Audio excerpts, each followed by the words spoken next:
Alors, Titouan, dis-nous tout. Alors, je vais vous parler de The Dead Don't Die, le film sorti en salle ce mercredi et réalisé par Jim Jarmusch, que PJ apprécie particulièrement. C'est mon cinéaste préféré, pas du tout. Alors ce film met en scène Adam Driver, Bill Murray, Tilda Swinton et Chloe Sevigny, Donald Glover et tant d'autres. Et sur le papier, qui ne voudrait pas d'un crossover Star Wars X Ghostbusters X Narnia. Très bon casting, hein, mais alors du coup, qu'est-ce que ça donne ? Alors avec son titre, son affiche et son trailer, The Dead Don't Die peut paraître comme étant un film de zombies comme on a déjà pu voir auparavant, mais pas du tout. Je ne dirais pas que le film est tout public, mais même les gens n'aimant pas forcément les films d'horreur ou les zombies pourront apprécier le film à sa juste valeur.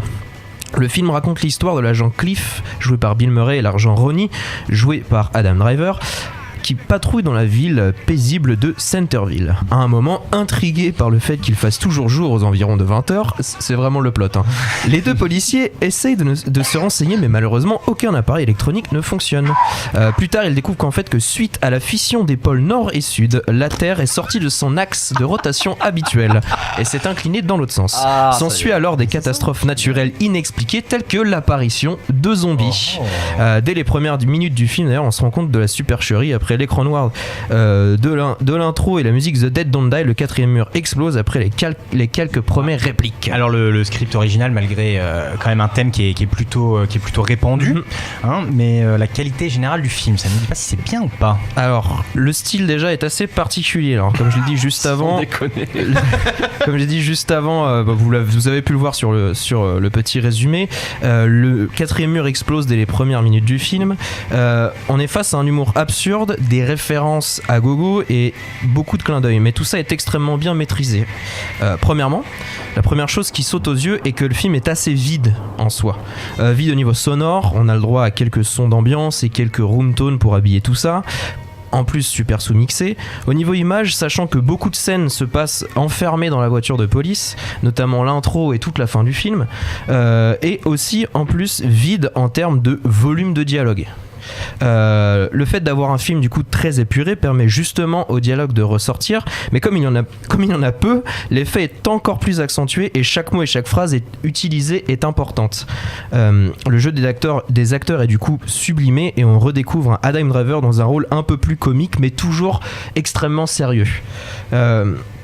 Que dire de l'image avec une impressionnante maîtrise des plans.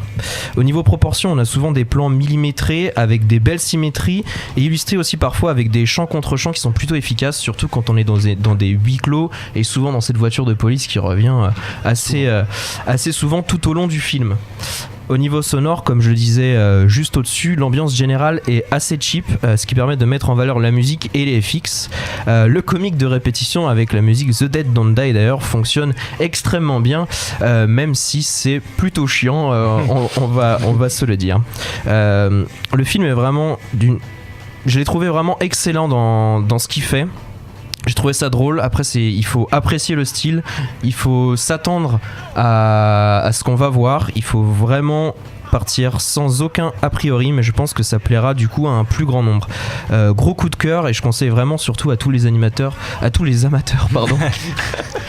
animateurs de radio, à tous les amateurs de cinéma, parce qu'il y a énormément de choses à apprendre très bien sur ce film. Très bien, merci beaucoup. Alors je l'ai vu aussi, ce film, franchement il y a quelque chose à savoir, ce n'est pas un film de zombies, c'est un film de Jarmusch et il faut bien être conscient quand on va le voir parce que ça peut désarçonner. Alors à titre personnel, je suis assez d'accord avec toi, même si je trouve que les personnages, leur écriture m'a désarçonné, puisque je ne sais pas ce qu'ils font en fait. Oui, c'est ça que je trouve moi excellent au contraire. En fait. Ils essayent même pas de se battre contre l'invasion, de survivre, ils sont juste là, Enfin, il y a le quatrième mur qui vole en éclat tout le temps, c'est assez rigolo. Est-ce que vous l'avez vu autour du plateau ? Non. Non, mais ça j'ai donne une envie. question, mais sur une échelle par rapport à un Shaun of the Dead. Typiquement pour moi est la référence dans ce genre de... Ah bah alors du coup par rapport à un Shaun of the Dead, c'est Shaun of the Dead mais sans les zombies, si tu veux. D'accord. En fait Et sans dialogue aussi. Les zombies sont vraiment un prétexte pour montrer pour montrer en fait comment agissent les personnages.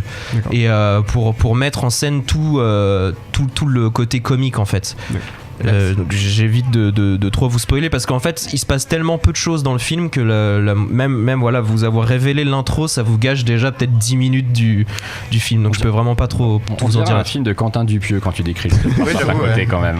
Dans le côté absurde, dans le style, oui, c'est vrai qu'avec Rubber on avait déjà quelque chose d'assez fort, mais oui, c'est plutôt ça, ouais.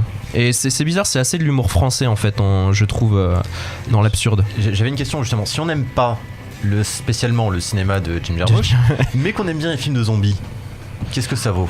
On y va pas. Est-ce qu'on y va ou pas? C'est clairement pas un film de zombies, hein. Ouais, non, vraiment, pas du tout, non, c'est un prétexte. Les zombies sont bien foutus. Alors je me spoil un petit peu, mais on a Iggy Pop, voilà. Bon, de toute façon, on l'a vu sur Iggy Pop qui est le premier zombie en fait qui apparaît dans le film, et donc les zombies sont vachement drôles en fait. Ils sont juste là pour qu'on se moque d'eux en fait. Ah, okay. C'est clairement le but du truc. Et il y a forcément des passages un peu gore où voilà, il y a des zombies qui vont bouffer des gens, mais c'est vraiment assez éloigné. Tous les passages vraiment gore sont de toute façon sont hors champ, donc ça voilà. fait pas peur. Et ça fait pas peur. Il y a juste un point aussi, c'est un film sur le cinéma aussi, peut-être quelque part, et sur les références. Enfin, il y a des références parfois qui sont bien, d'autres qui sont un peu plus lourdes. Je pense que tu vois à quoi je fais référence, avec Adam Driver notamment. Voilà, je pense que tout le monde aura compris. Et son rôle dans une grosse franchise avec un film qui arrive cette fin d'année. Bon, il y a des choses comme ça qui m'ont pas forcément fait toujours rire, mais bon. Je comprends l'intérêt que tu as apporté au film, même si je le partage pas entièrement, et je crois que Petit Geek Bougon sur le chat, non. Il est pas fan de Jarmusch, c'est pour ça. Est-ce que c'est un meilleur film que Super Mario Bros? C'est un. Oui, non, c'est. Faut comparer. Est-ce qu'il y en a des meilleurs films que Super Mario Bros? Dans notre podcast, c'est vrai qu'on a quand même débattu pendant 1h30 de Super Mario Bros. On a fait un vrai débat là-dessus et sur. Où j'ai joué le rôle d'un fan hardcore qui défendrait ce film. Il faut savoir quand même qu'il a fait un commentaire live du film pour un 1er avril. C'est vrai. C'est un rôle de composition, on est d'accord? Complètement. D'accord. C'est qu'une fois, effectivement, on avait fait un stream. On avait annoncé avec un pote qu'on allait streamer Super Mario Bros. Sachant qu'on avait dit aux gens que ça prendrait environ 2 heures et personne comprenait comment on pouvait passer 2 heures sur Super Mario Bros l'original. Je vais raconter le film. Mais les gens sont quand même venus, surtout qu'on avait mis dans le layout clairement l'écran titre de Super Mario Bros NES, ce qui fait que les gens y croyaient. Et au moment où ça a commencé, on a switché sur le lancement du film, et en fait on a fait un commentaire live du film pendant 1h40. Jeux vidéo, BD, manga, séries et cinéma de genre. L'actu Pop & Geek, c'est dans Hyperlink, votre cocktail de bulles et de pixels, avec Karel et son équipe, tous les dimanches à 16h, en direct sur VL.